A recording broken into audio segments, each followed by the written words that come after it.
So this is really interesting. Apparently, Fox News is kind of going to war with Tucker Carlson.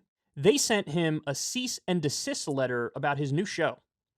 So here's what they say in Axios. Fox News has sent a cease and desist letter to Tucker Carlson as he ramps up a competing series on Twitter that drew a combined 169 million views for his first 2 episodes, Axios has learned. Okay, let me pause here to say this number is total bullshit. Listen, I'm in this field. I'm in this industry. I know who juices their numbers. I know who doesn't juice their numbers. I know what makes sense. I know what doesn't make sense. Let me tell you this. If they're saying 169 million people watch Tucker's show, what they did is they pumped it into everybody's feed and they scrolled and they went right by it, but they counted that as a view. Because you're telling me, like, half the entire country of the United States of America watched Tucker. That didn't happen.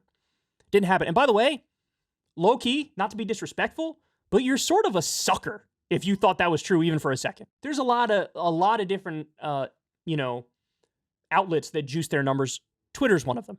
Facebook used to do it. There was a huge scandal because they were making this tremendous ad rates because the advertisers believed for a while that the Facebook views were correct. They weren't correct. When they found that out, the rug was pulled out from underneath them. You know, anybody who only bet on Facebook for video went belly up, right? Rumble's in a similar position. Their views are all over the place and insane, and they're definitely not an accurate reflection. Same thing with Twitter. So anyway, by the way, YouTube, for all of their problems, they're like one of the only outlets that's honest with who's watching. Okay. The contract battle between Fox and its former top host, who was taken off the air in April after the network's historic Dominion settlement, has mighty repercussions for the conservative media ecosystem. With Tucker on Twitter, Carlson and his growing production team are working to elevate Elon Musk's social media site as a news platform. The cease and desist letter has "not for publication" in bold at the top.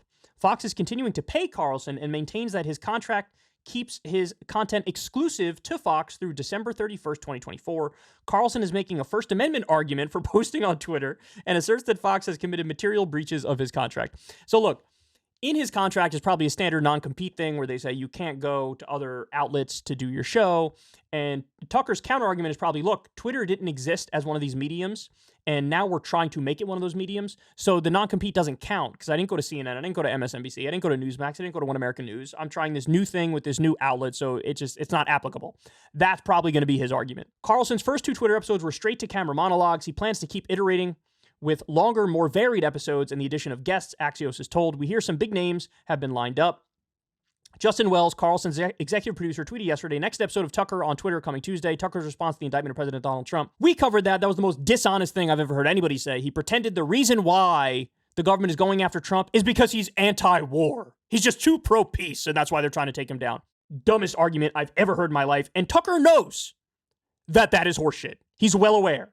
Harmeet Dillon, a lawyer who represents Carlson along with Brian Friedman, said in a statement to Axios, Fox News continues to ignore the interests of its viewers, not to mention its shareholder obligations. Doubling down on the most catastrophic programming decision in the history of the cable news industry, Fox is now demanding that Tucker Carlson be silent until after the 2024 election. Of course, Fox is going to enforce that non-compete rule. Of course they're going to do that. Why would they not? Why would they not? And so they have a legal argument on their side. I mean, Tucker has a semblance of an argument. I personally think the Fox argument is a little more persuasive than the Tucker argument, but this could end up in court. This could get super ugly. And look, I got to keep it real. Tucker on Twitter does not have the same sort of gravitas and the same sort of aura that that number 1 time slot in the country brings with it. The 8 p.m. time slot on Fox News is a behemoth. And with him not there, it's just like you see the production quality is worse. You see it just comes across as less dynamic. So I don't know. I think they're going to keep going at it, and I'll be very, very interested to see what ends up happening. Hey y'all, do me a favor and like and subscribe. It helps out big time in the algorithm. Click the bell as well for notifications when videos drop, and watch that video on screen right now. You know you want to.